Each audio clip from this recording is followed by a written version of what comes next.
শুভেচ্ছা। দেশের সংবাদে স্বাগত জানাচ্ছি সুমাইয়া সাজ্জাদ। শুরুতেই সংবাদ শিরোনাম।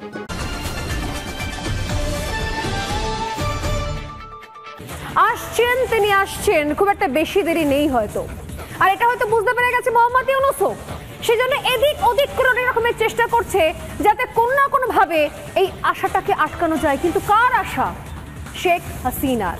বাংলাদেশের ৮০% লোক তারা বাংলাদেশের উন্নয়ন চায়, যে উন্নয়ন ভারতবর্ষের প্রত্যক্ষ সহযোগিতায় শেখ হাসিনা ওয়াজেদ করেছেন। এই অবৈধ সরকারকে সরাতে হবে। বৈধ সরকার ফিরবে নিরপেক্ষ নির্বাচন। এরা এখানে আমাদেরকে চুলকাতে আসছে, চুলকাতে আসবেন না। হাতি চলে বাজার, কুত্তা ভোঁকে হাজার। শেখ হাসিনা আসবে, আর শেখ হাসিনা আসবেন বলে এর আগে স্লোগানও উঠেছিল বারবার করে।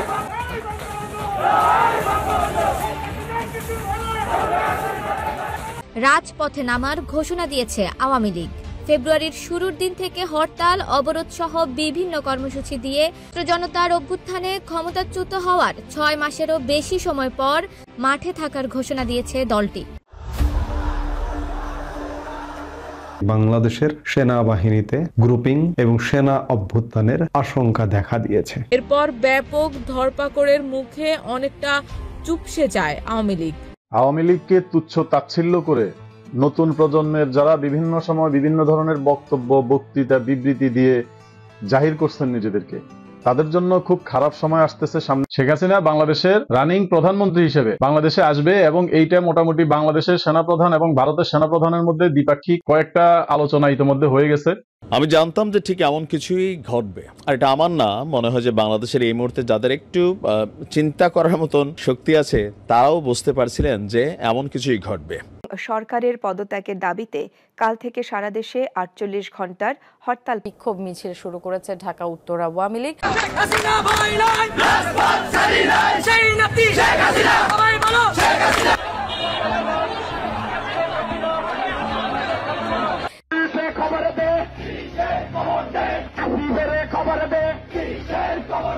আফা, আমরা আছি, আমরা শক্ত, আপনি ঘাবড়াবেন না। আপনি ঘাবড়ালে আমরা নরম হয়ে পড়ি। তার দলের নেতা কর্মীরা তাকে আশ্বস্ত করছেন যে আপনি ভয় পাবেন না। হরতাল করার নির্দেশ দিয়েছেন ক্ষমতাচ্যুত সাবেক প্রধানমন্ত্রী শেখ হাসিনা। সেনা প্রধান জেনারেল ওয়াকারুজ্জামান হঠাৎ করে সেনাবাহিনীকে প্রস্তুত থাকার কথা বললেন।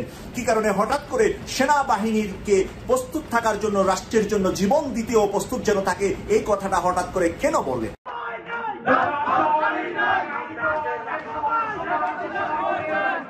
আবারও একটি জরুরি সংবাদ নিয়ে লাইভে আসলাম, যে সেটি হচ্ছে যে পালানো কিন্তু শুরু হয়ে গেছে।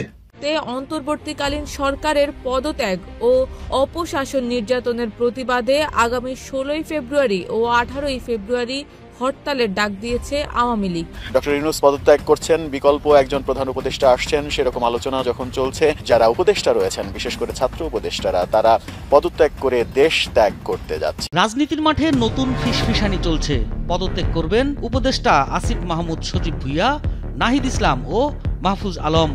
তাহলে এই আওয়ামী লীগ, ছাত্রলীগ, যুবলীগরা এই ২৪-এর সবচেয়ে বড় হায়না এবং হানাদার বাহিনী। আমাদের ইয়াং জেনারেশনকে ঐক্যবদ্ধভাবে আবার রাজপথে নামতে হবে।